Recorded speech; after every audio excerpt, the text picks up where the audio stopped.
قل هذه سبيلي أدعو إلى الله. Assalamualaikum warahmatullahi wabarakatuh. Alhamdulillah, kita ketemu lagi di channel pemberantas kemaksiatan kaum muslimin. Dan seperti biasa, sebelum kita masuk ke pembahasan, kami ingatkan untuk kaum muslimin yang belum subscribe ke channel ini, silahkan subscribe untuk mendapatkan notifikasi ketika ada video-video yang terbaru yang kita upload di channel ini. Dan untuk yang sudah subscribe, kami ucapkan jazakumullahu khairan katsira. Dan kaum muslimin, seperti yang kita ketahui bahwa para Khabib Ba'alawi ini yang sudah melakukan tes DNA, ternyata mereka itu berhaplogrup G, yang artinya itu adalah keturunan Yahudi, bukan keturunan bangsa Arab atau keturunan Nabi Muhammad SAW. Sudah banyak kaum muslimin, para habib yang melakukan tes DNA, akan tetapi tidak terkonfirmasi sebagai zuriat Nabi Muhammad SAW. Ini menunjukkan kebenaran dari penelitian Kiai Imaduddin Usman Al-Bantani, bahwasanya memang secara ilmu sejarah, secara ilmu nasab, secara ilmu biologi, para Khabib Ba'alawi itu bukan zuriat Nabi Muhammad SAW. Dan kemudian penelitian dari Kiai Imaduddin Usman Al-Bantani tersebut didukung dengan fakta-fakta bahwa ajaran para Khabib Ba'alawi itu tidak sesuai dengan ajaran Nabi Muhammad SAW, baik secara akidah, baik secara ibadah, dan juga muamalah. Secara akidah, mereka cukup rusak kaum muslimin, karena ada Khabib yang mengatakan bahwa kita itu harus memasang foto Khabib Umar bin Hafidh, karena ada orang kafir yang sudah membuktikan foto Umar bin Hafidh itu mengandung keberkahan yang sangat luar biasa, bahkan sudah seperti Tuhan.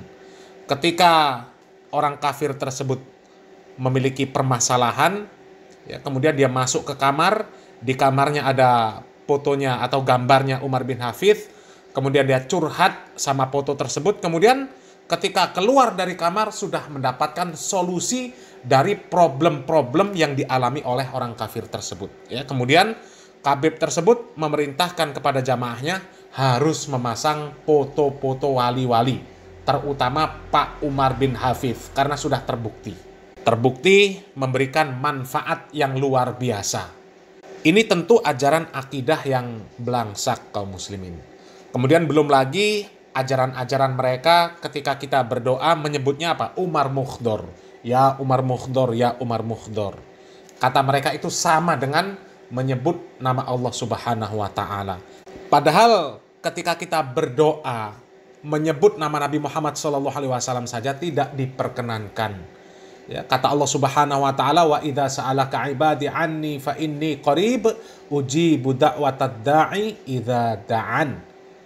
Menunjukkan itu adalah berdoa kepada Allah Subhanahu wa taala. Di ayat lain Allah Subhanahu wa taala mengatakan walillahil asmaul husna fad'uhu biha. Diperintahkan ketika kita berdoa dengan Allah Subhanahu wa taala juga dengan menyebut nama-nama Allah Subhanahu wa taala, nama-nama yang baik dari Allah Subhanahu wa taala, bukan menyebut nama Khabib Ba'alawi. Kemudian ajaran-ajaran mereka untuk mengagung-agungkan kuburan, kemudian muamalah mereka yang merasa bahwa mereka ini adalah keturunan yang suci, yang harus dimuliakan meskipun bodoh, meskipun gila, meskipun ahli maksiat, bahkan harus dianggap lebih mulia daripada ulama. Ya, itu tentu ajaran-ajaran dari para Khabib Ba'alawi yang menyesatkan, yang mendukung tesis Kiai Imad yang menyebutkan bahwa para Khabib Ba'alawi bukanlah zuriat Nabi Muhammad SAW.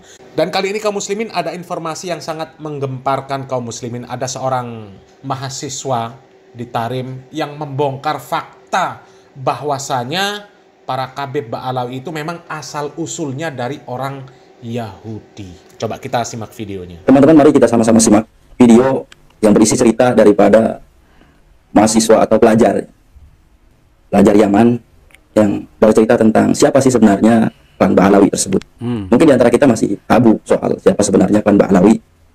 ternyata apa yang beliau sampaikan di dalam sebuah cerita ini, sebenarnya cerita ini disampaikan ketika ada live di Komal TikTok ya. Iya. Akan menjadi kontras dengan apa yang selama ini kita ketahui tentang Mbah Alawi. Oleh karenanya, mari sama-sama kita simak langsung videonya. Daerah Hadramaut itu memang kosong di zaman itu. Jadi orang-orang pendatang ini dikirimlah ke sana gitu loh. Akan tetapi ketika mereka sudah semakin besar, mereka mau nikah dengan orang Yaman itu kesulitan karena mereka kan orang Yaman tahu kalau mereka keturunan Yahudi gitu loh yang datang itu. Saya jelas nggak? Ya. Jelas. Nah, jadi setelah itu sudah besar, mereka ambil inisiatif sendiri, berpikir bagaimana caranya bisa nikah dengan orang Yaman. Kita nggak tahu niat dibalik itu mereka ya. Habis itu diantara mereka banyak yang masuk Islam. Masuk Islam terus nikahlah dari orang Yaman, dari kabilah-kabilah itu nikah. Nggak tahu entah setan apa yang merasuki mereka ngaku keturunan Nabi. Nah, setelah sudah ngaku keturunan Nabi, mereka besar-besarlah di Yaman. Habis itu mereka datangi orang-orang Badui itu mintain kambing. Dibilangin kalian nggak usah sholat, kami ini keturunan Nabi, yang penting kalian muliakan kami, kalian masuk surga. Itu orang Badui ya, videonya ada 3 video aku wawancara orang Badui itu, bos. Sholatnya sama ya. Cuma kan keadaan aja yang belum memberanikan saya untuk saya upload gitu loh. Jadi orang-orang Badui itu didatangi, dimintain kambing, hasil panen mereka itu dijanjiin karomah, dijanjiin surga gitu. Jadi sama halnya lah dawer di Indonesia itu, jual pasir, jual minyak, yang bilang irkun Nabi, apa keringat Nabi segala macam, sama lah dawernya itu. Terus setelah mereka sudah semakin besar, berbaur dengan orang Yaman, mereka sudah mulai merontak. Terakhir berdirikan partai komunis seperti yang dibawa sama mereka dari Jerman sana. Dulu kan pembantaian komunis di Jerman kan besar-besaran itu, makanya mereka kabur. Di PBB itu tempatkan mereka ke Yaman gitu loh. Habis itu mereka dirikan partai komunis, pemimpinnya mereka sendiri, itu Al-Atos, Al-Jufri, dan teman-teman bin Syihab juga ada itu di komunis, di partai mereka. Den Aidit juga keturunannya Den Aidit. Ketika mereka berkuasa, Al-Jufri jadi wakil presiden waktu itu, yang pahamnya Al-Jufri itu jadi presiden. Habis itu mereka tutup pesantren nggak boleh, wanita nggak boleh pakai jilbab. Tentara juga di kesatuan kalau ketahuan puasa itu dipecat gitu. Dan saya nggak hanya cerita, teman-teman, saya wawancarai orang. Saya berani kalau wawancarai orang, kan pernah kan Gus Hasan lihat saya wawancarai orang Yaman sembarangan di jalan yang megang senjata kemarin itu kan. Saya pernah lihat waktu lagi lihat di Komal TikTok. Ada saya takut. Jadi kayak gitu. Setelah itu mereka setelah berkuasa ke Yaman, yang marga-marga ini kan setelah berkuasa partai komunis, keluarlah orang saingan mereka yang ada di zona sana di Yaman Selatan. Menang dia jadi presiden. Dirubah semua sama dia Yaman, dijadikan satu. Yaman Utara sama Yaman Selatan. Habis itu semua syariat Islam dikembalikan. Terus ininya komunis-komunisnya dijor. Ada yang dibedel kepalanya, termasuk bapaknya Wan Abid juga itu kan kena bedel kepalanya. Bukan mati jihad itu. Seperti itu. Habis itu mereka lari terbirit-birit lah. Ya itu jelas lah, Belanda setelah itu lihat orang di padang pasir lari-lari, diambil lah, dibawa ke Indonesia. Iya. Habis itu di Indonesia ya mereka bikin ini lagi, bikin onar juga. Nyatanya mendirikan partai komunis juga, Den Aidit sama beberapa Habib yang lainnya. Taruhlah kalau Den Aidit nggak dipercaya sama mereka, terus Habib yang lain juga di belakangnya kan ada itu. Ada 2 atau 3 Habib itu, teman-temannya. Ya menunjukkan memang mereka bawa komunis dari Yaman gitu loh. Ya itu sangat ngerinya. Terus sekarang anak di Aden ini Gus Hasan. Ya. Anak-anak lagi di Aden ini, anak ketemu kemarin malam orang yang apa? Kayak RT lah gitu di Indonesia ya, Gus Hasan ya. Saya pertanyakan masalah ini, masalah hujan susu itu. Saya juga punya videonya lucu. Tahu ada dengar nih kurang ajar. Kan ceritakan ada pernah Habib datang ke Aden kan, terus kalau kamu mau datang ke Aden, minta doa hujan susu. Ya benar ya. Saya wawancarai, saya punya 2 video itu Gus, saya wawancarai apa benar ada hujan susu. Katanya kami cerita, ada cerita yang datang ke Indonesia, ada seorang habaib bercerita tentang Habib ini pernah berdoa menurunkan hujan susu di Aden. Kata siapa? Kata itu hanya hayalan aja, nggak pernah ada kayak gitu. Dia bilang habis itu gini nih sama anak, saya ini Nabi saja yang punya mukjizat itu nggak bisa mendatangkan ujang susu. Betul. Masa dia yang mendatangkan ujang susu, kan lucu kata RT-nya. Jadi setelah itu saya diceritain juga di Aden dulu ada 2 kuburan, itu nggak ada mayatnya. Tapi mereka mencaplok bahwasanya nenek moyang mereka pernah sudah ada dulu di Aden gitu loh. Mereka bikin kuburan palsu 2, dibangun sama mereka rumah, terus menaranya dibangun. Habis itu karena masyarakat tahu itu tidak ada penghuninya, itu kuburan dihancurkan, diratain kayak tanah. Ya sama hal yang ada di Indonesia lah, kuburan-kuburan palsu banyak. Mereka itu sengaja bikin kuburan palsu di tengah daerah agar mengakui kalau nenek moyang sudah datang duluan di tempat itu gitu loh. Mereka lah yang paling daerah. Padahal jong. Ya kayak ini, kayak Nabi Hud itu. Iya. Mungkin teman-teman kan dengar ceritanya Nabi Hud bangun di dalam gua itu kan. Itu kan orang Yaman sendiri kan ngirim surat ke Tarim. Jangan kamu bawa-bawa Yaman demi untuk mendapatkan pundi-pundi uang, mengatasnamakan Yaman, Nabi Hud bangun segala macam, itu cerita yang nggak benar. Itu langsung. Karena bukan dia aja orang Yaman soalnya. Jadi sekarang yang namanya Nabi Hud itu udah rungkat. Sudah nggak pernah lagi mereka menggembong-gembongkan Nabi Hud itu. Nabi Hud kan orang Yaman sendiri bilang bukan kuburannya di Yaman, dia itu di negeri Syam. Oh, Syam. Di Irak apa di mana? Gus lupa. Nah, yang terakhir teman-teman, kita nggak pernah cerita palsu. Di Yaman itu nggak pernah ada yang namanya Ba'alawi atau menyanjung-nyanjung seperti di Indonesia, nggak ada. Jangankan orang awam ya, orang Badurinya saja kita tanya, mereka dibilang pendusta. Gimana itu untuk kita apa? Kita jadikan sebuah dasar untuk benar nasab mereka. Saya tanya Al-Faqih Al-Muqaddar, mana ada orang Yaman kenal, dibilang orang gila malahan. Itu bukan orang Wahabi yang saya tanya, itu orang Asy'ari semua sama berakidah sama kita mereka itu. Mereka nggak ada yang tahu. Ada yang bilang kadzab, ada yang bilang majnun. Yang mau diapain gitu loh. Kalau masalah tarim ini teman-teman memang sudah ada tim-timnya yang mengiklankan tarim ini. Seperti pasir, biar laris, jualnya seperti apa. Jadi kayak gitulah. Nanti ya. Terus tarim diiklankan ke dunia biar orang kenal. Ya untuk mendapatkan uang. Ya kalau nggak ada Indonesia sama Malaysia ya nggak bisa itu kasih makan itu tarim santrinya apa. Ya. Tahu sendirilah. Ya mau benar bagaimana nasab mereka kalau udah begini. Orang Yaman sendiri aja nggak pernah kenal mereka. Saya nggak ada untungnya wallahi untuk hanya untuk niat menjelekkan seseorang terus kita kayak gini itu nggak ada untung sama sekali buat saya. Saya malah berharap ada yang membenarkan mereka jumhur biar kecintaan saya sama mereka semakin benar. Tapi nyatanya bukan jumhur lagi. Orang bodoh sekalipun nggak ada yang mau percaya, gimana coba? Nah kaum muslimin, itu tadi fakta-fakta tentang para Khabib Ba'alawi yang dibongkar oleh seorang mahasiswa asal Indonesia yang sedang menempuh pendidikan di Yaman. Dan video ini kami dapatkan dari channel Nasirus Sunnah kaum muslimin. Di sana dijelaskan detailnya tentang video ini kaum muslimin. Ini adalah mahasiswa yang sedang menempuh pendidikan di Yaman dan sekarang masih aktif. Sekarang pun posisinya masih berada di Yaman.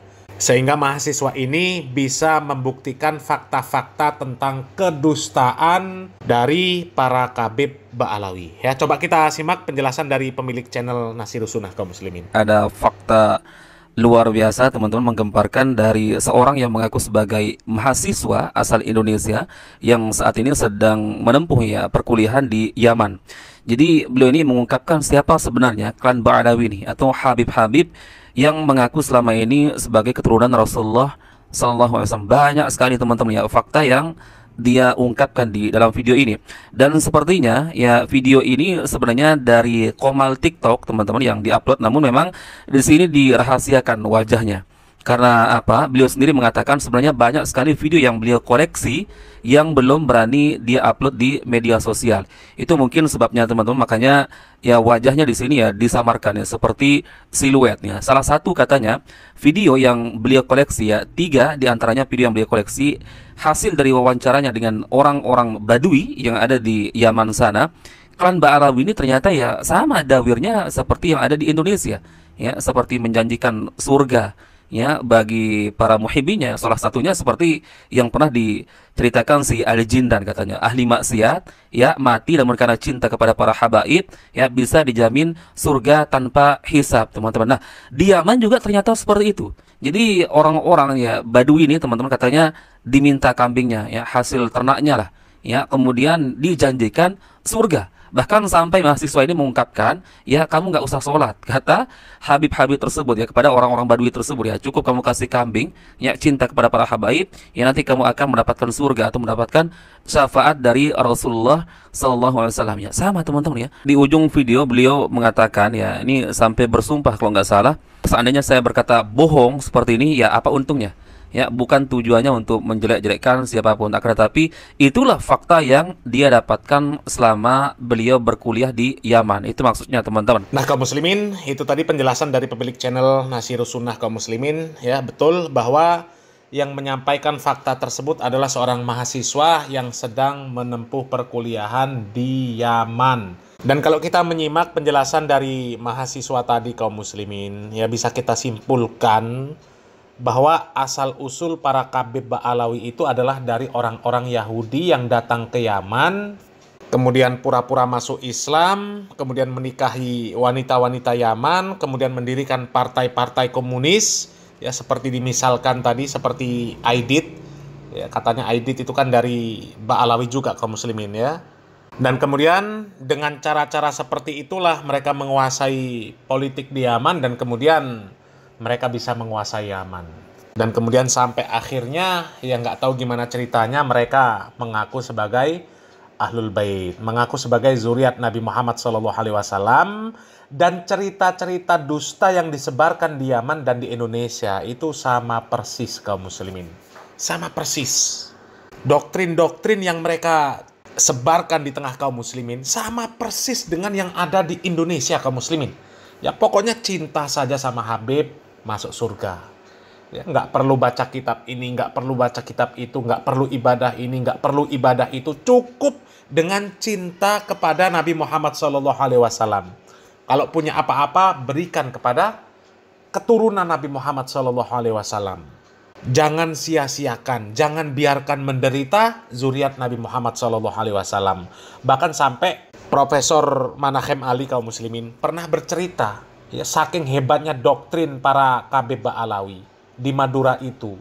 Ya, kalau punya istri, istrinya cantik, diminta sama KB Ba'alawi, harus dikasihkan. Dan Mukeben mengasihkan istrinya supaya dinikahi para KB Ba'alawi. Dengan tujuan apa? Mendapatkan keberkahan. Katanya akan mendapatkan syafaat karena istrinya nanti akan melahirkan zuriat Nabi Muhammad SAW. Jadi doktrin-doktrin yang disebarkan oleh para KB Ba'alawi, baik yang ada di Yaman maupun Indonesia, sama persis kaum muslimin. Ya. Doktrin-doktrin yang mereka sebarkan sama. Tujuannya adalah untuk memuliakan mereka di tengah-tengah kaum muslimin. Supaya kaum muslimin ini menganggap mereka adalah kelompok yang paling mulia, kelompok yang suci, yang pasti masuk surga. Orang yang cinta kepada mereka pasti masuk surga. Persis, sama persis kelakuan para KB Ba'alawi yang ada di Yaman dan juga yang ada di Indonesia. Mudah-mudahan semakin terbongkarnya fakta-fakta tentang para KB Ba'alawi ini kaum muslimin menyadarkan para mukibin. Ketahuilah para mukibin bahwa Allah Subhanahu wa taala mengatakan inna akramakum indallahi atqakum. Sesungguhnya di antara kalian yang paling mulia di sisi Allah Subhanahu wa taala adalah yang paling bertakwa. Bukan karena nasabnya, bukan, ya. Jadi meskipun para KB Ba'alawi itu nasabnya nyambung kepada Nabi Muhammad SAW, tapi kalau akidah, ibadah, muamalah mereka belangsak, tidak sesuai dengan tuntunan syariat Islam, maka tidak akan mungkin mereka mulia di sisi Allah Subhanahu wa taala. Apalagi mereka merasa bangga dengan nasabnya, merasa dirinya paling mulia, merasa dirinya paling masuk surga, bisa memasukkan orang ke dalam surga semaunya, seolah-olah surga itu milik mereka sendiri. Itu semuanya bertentangan dengan syariat Islam. Karena Islam tidak mengenal kemuliaan karena nasab. Orang yang mulia di sisi Allah adalah berdasarkan ketakwaannya. Ya, mudah-mudahan bermanfaat. Salam waras, salam akal sehat. Barakallahu fikum. Wassalamualaikum warahmatullahi wabarakatuh.